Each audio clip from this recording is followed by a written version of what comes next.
верен пријател и поддржувач на македонскиот ракомет. Најдобрата фармацевска грижа е наша препознатливост. Аптеки Еврофарм. Овој турнирски систем немате многу време да се подготвувате, па да менувате нешто драстично. Очекувам имате таа стандардна класична 6-0 одбрана, очекувам повисоко да излагаат на Киро. Очекувам удвојување ќе отмените повторно, со тоа автоматски се отвара повеќе простор за нашата лева страна, за Талевски, Кузмановски и за Танковски. Сигурно дека ние не можеме што драстично да ги изненадиме исто во одбрана. Тие се поставките, тие се нивните полоди што ги играат. Многу ќе биде, може некои ситници што може да ги коригираме на видео, можеме да ги поправиме. Знаеме дека главната опасност престои од нивниот бековски тандем Божовиќ и Билик. Солидни крила, одлични, солидни. Може да кажеме дека добри крила, ајде Сантос и Вебер. Не знам, треба да се одигра добро. Имаме уште една шанса да играме уште еден добар надпревар. Би било многу убаво да се добие овој надпревар. Сигурно ќе биде задначено, ќе биде тешко. Ништо нема лесно, нели впрочем. Ќе биде тешко.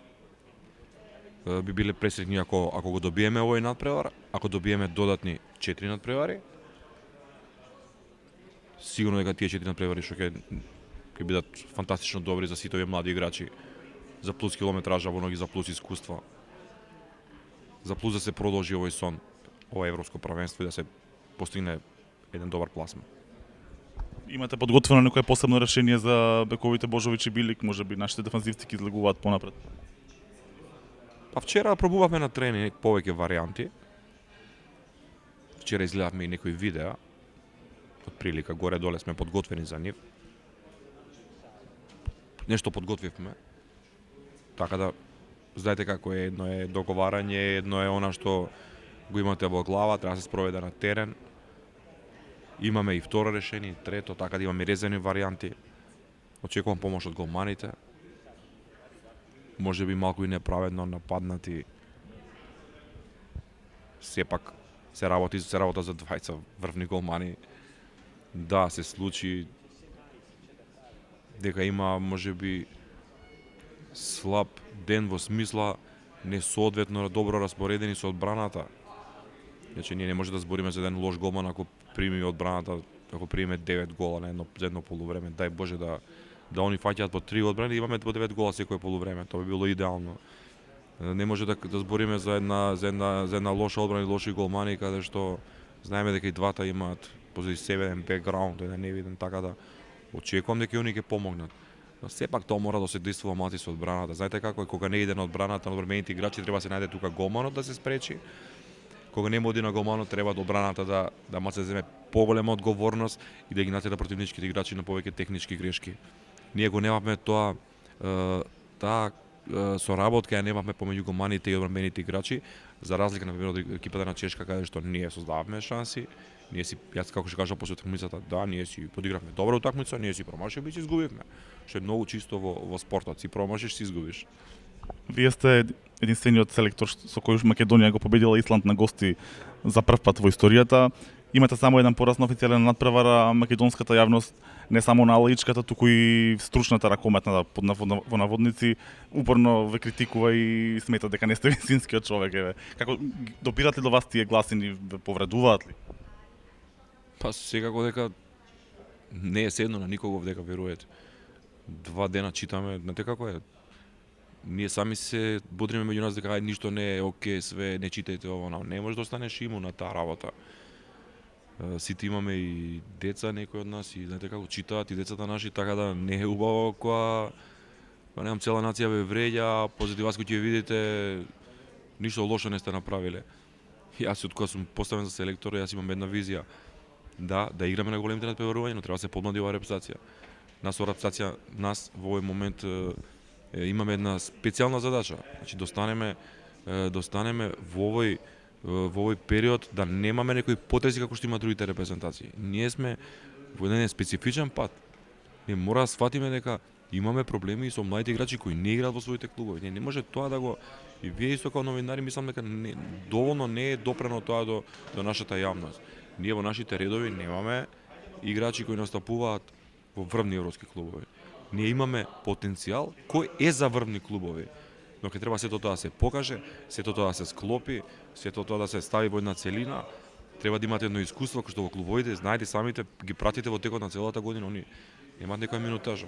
Место после еден ваков пораз да се овие млади момци да се мотивираат за понатака, они се наоѓаат на еден удар, значи да не цитирам сега некои твитови, некои тамо изјави. Има ситуации кај што и вие ги снимате и ги пуштате на вашите сајтови и портали. Јас ве разбирам и вас, јас потполно, ама мора вие да ги селектирате тие некои луѓе кои, не знам, наоѓаат некој начин да не омаловажат. Замислете ситуација да е сега после оваа утакмица јас идам оставка, некој од нив се повлече, нека да игра за репутација. Ние не може да ги тераме со сила да играме за репутација. Значи мора малце да бидеме сите свесни дека и во пораз и во победа ние сме тука, тие сме истите, ние самите не може никој да ми објасни дека може повеќе да е сака победата или повеќе да тагува последен пораз од мене или од некој од играчите или од било кој. Значи се наоѓаме во едно специфично окружување каде што на секој чекор, еве лично јас последен пораз јас сум навредуван. Дајте извадете статистика од другите селектори што биле и што ги спомнувате, сите што биле врвни, не знам, извадете статистички да видиме што направиле за Македонија. И да видиме они колку имаат победи и колку имаат порази, да видиме статистички податок. Ајде, не е убаво да кажам имиња, имате селектори пред мене кои биле, нека ги изваде, да видиме што, како, зашто. И да пазите уште еден податок и какви играчи во тој момент располагале.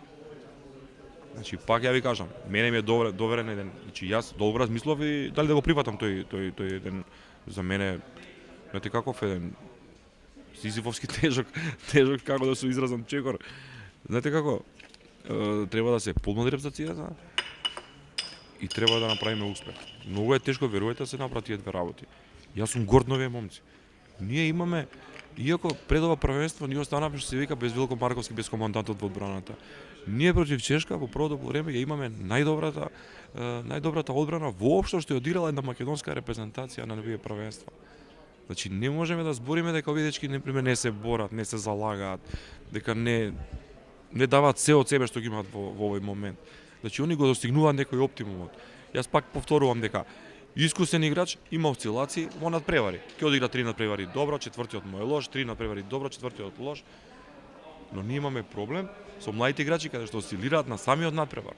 Тоа е разлика помеѓу млад играч и постар играч поискусен. Поискусниот играч знае да се бори и кога ќе влезе во некоја слаба серија ќе знае да застане, ќе знае да почека вистинска шанса, сето тоа.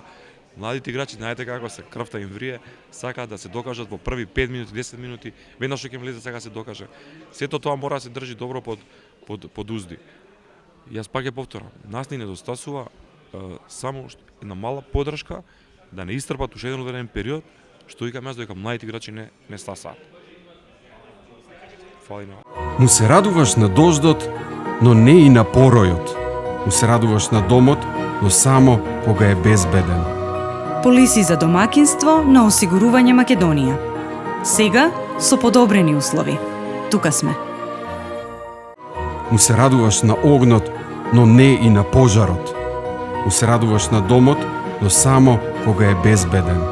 Полиси за домакинство на осигурување Македонија. Сега со подобрени услови. Тука сме.